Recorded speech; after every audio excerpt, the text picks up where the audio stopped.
is a cultural diplomacy event. Several decades of searching for the true origin has brought this group from the Caribbean Haiti nation to Enugu State. They say they have traced their origin to the southeastern Nigerian state. Several reports and scholarly articles have shown that the Haitians attribute their religious culture to those of the Igbos. It's believed Igbo Loa, an ancient god of Igbo, is alive in Haiti and is being appeased in accordance with the culture and tradition of the Igbos. Leader of the delegation, Senator Moise John Charles, says they traveled 28 hours to the African country to identify with their Igbo brothers. Like I always said, the Igbo unity is bigger than fighting for Biafra. Do not get emotional when we say a lot of things.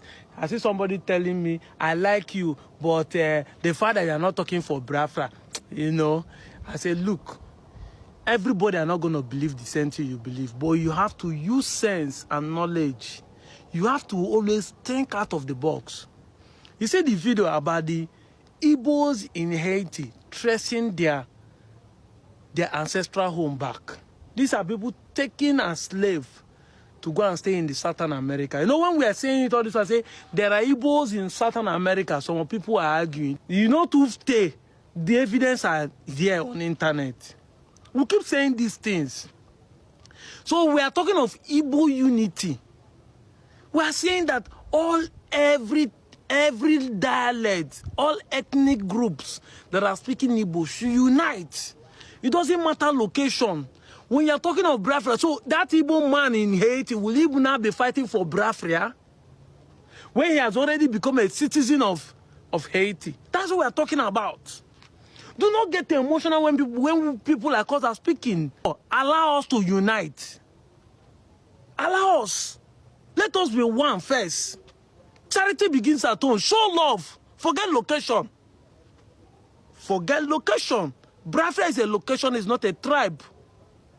Biafra be like the name Nigeria. Biafra be like the name Delta State. It's not a tribe.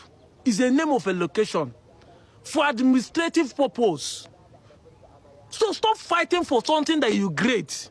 You can change the name of the location any day. You can decide to call the name of the country another thing. You're not going to be Biafra again. You must get this thing into your head. Get it into your head. Renew your mindset. Renew your mindset. It would help you better. Fighting for Biafra is limiting other Igbos to join the Igbo unity. Love must conquer everything. I see some people saying we are not begging anybody to be Igbo. You are being selfish. You are just being selfish. You are like the senior brother of the prodigal son, who is not happy that his brother is returning back home.